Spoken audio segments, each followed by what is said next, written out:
Zamkiruddin adalah Ketua Pemuda PAS dan juga Perikatan Nasional. Selamat datang semua. Terima kasih. Dan saya mungkin akan sebut sesuatu yang banyak diapungkan di media sosial, tapi mungkin akan membuatkan ramai orang mungkin marah kepada saya. Ini adalah statement yang selalu diapungkan di media sosial, mengatakan mungkin YB Izzah tak setuju, tapi kerja itu ada tapi anak muda terlalu memilih. Itu apa yang setengah kelompok mengatakanlah di luar sana. Respon YB Khairil kepada itu, adakah YB merasakan bahawa anak muda ini memilih dalam suasana pandemik di mana mereka tidak boleh memilih? Baik, untuk anak muda, saya duduk di dalam industri oil and gas. Barangkali itu kekuatan saya untuk saya bicarakan tentang apakah anak muda ini memilih kerja ataupun tidak. Kerana industri saya ini adalah industri yang boleh kita katakan kotor, boleh kita katakan amat berat berbanding dengan industri-industri yang lain. Tapi pendapatan tinggi. InsyaAllah. Kalau kita lihat, kalau Tuan Luqman ada peluang untuk pergi ke offshore sebagai satu contoh, kebanyakan kerja-kerja yang berat ini diisi oleh anak-anak muda Melayu. Ya? Ada yang sampai duduk di dalam kapal selama 2 bulan tak balik. Di kapal untuk serve kepada kru di offshore. Ada di antara mereka yang 2 minggu kerja, 2 minggu cuti dengan risiko hidrokarbon ataupun oil and gas. Definitely kerja ini adalah kerja yang melibatkan risiko yang tinggi. Tapi saya lihat rata-rata daripada pekerja-pekerjanya pada anak muda. Dan anak muda ini bukannya datang daripada peringkat Menara Gading. Mereka juga daripada kalangan belia yang berada di kampung, yang mendapat pendidikan daripada vocational, TVET dan sebagainya. Jadi sebenarnya kalau kita nak katakan anak muda itu memilih kerja, tidaklah sempurna saya boleh katakan tidak.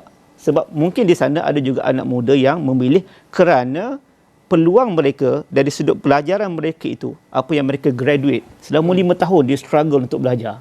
And yet tiba-tiba dia dapat pekerjaan yang tidak selalu mismatch dengan apa yang dipelajari. Definitely ada di antara mereka yang akan ada resistance. Kita jangan nafikan. Sebab itu pada saya, kalau ada anak muda yang memilih kerja, kalaupun ada, kita kena lihat apakah root cause yang menyebabkan mereka memilih kerja. Adapun yang demikian, saya mengambil pendekatan, ini bukan populis. Pada saya, anak muda di Malaysia boleh bekerja dalam bidang-bidang ini, tidak memilih. Cuma kita perlu memberikan ekosistem ataupun memberikan venue kepada mereka untuk mereka apply apa yang mereka belajar di peringkat universiti.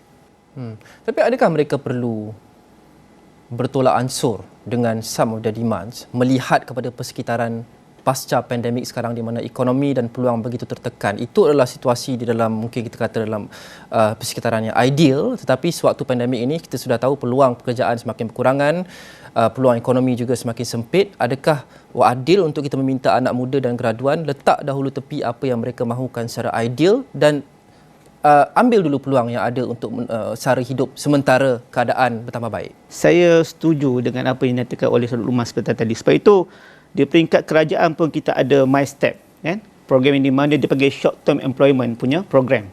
Yang di mana mereka bekerja dalam jangka masa 6 bulan ke setahun untuk sekurang-kurangnya mengisi masa mereka sebelum ekonomi kita semakin pulih. Sebab itu kalau di peringkat kita eksperimen benda ini di peringkat pemuda PAS. Yang di mana untuk pengetahuan Luqman, kita di bawah PAS kita ada entiti pendidikan kita. Kita ada PASTI, SRITI and SMITI. Kita ada sekolah prasekolah, primary dengan secondary school. Dan kita ambil graduan-graduan yang bekerja. Dan surprisingly, ada di kalangan mereka yang ada PhD menjadi guru.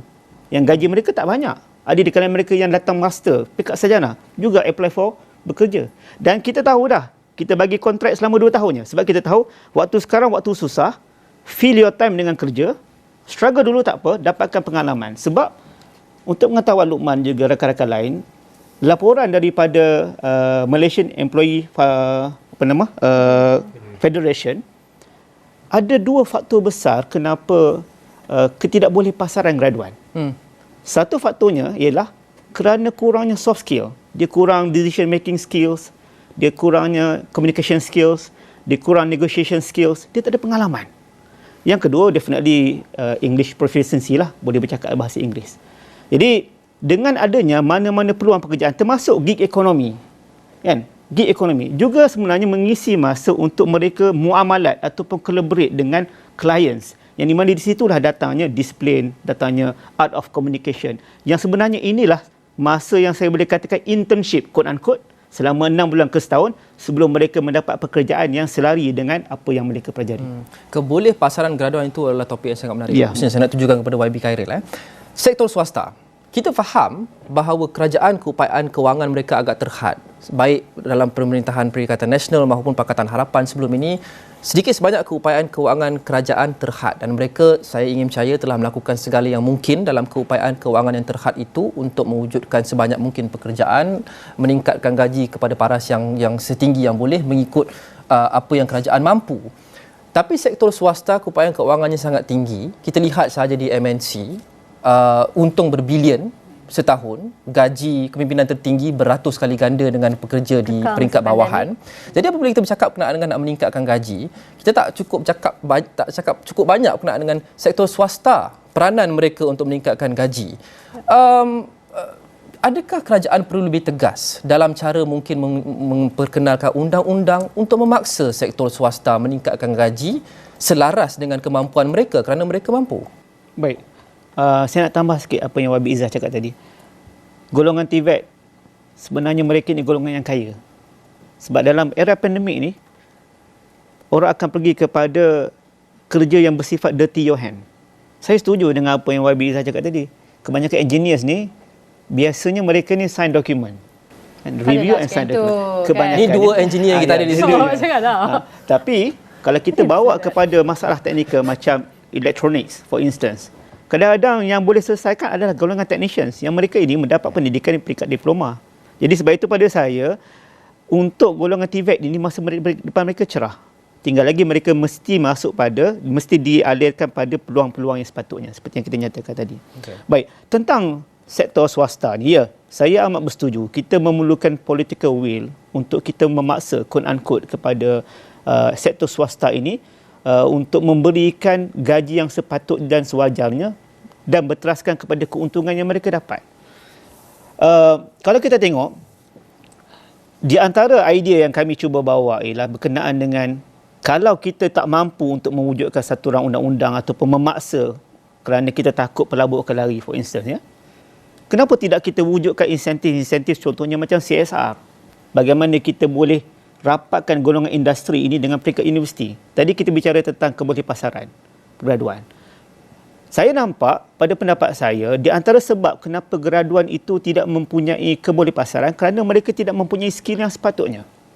Kalau kita boleh memberikan tax insentif kepada mana-mana swasta yang boleh collaborate dengan peringkat universiti, dan alhamdulillah di bawah Kementerian Pengajian Tinggi, di bawah Menteri Datuk Seri Nuraini, di bawah Barisan Nasional UMNO, saya dimaklumkan ada inisiatif yang dilaksanakan. Di antaranya ialah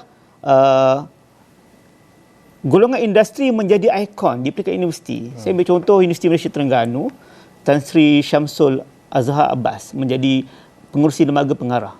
Dan dia membawa brain ataupun idea pengalaman beliau di peringkat industri kepada student di UMT. Bagaimana hala tuju ini dibawa supaya mereka boleh menjadi lebih marketable di pasaran.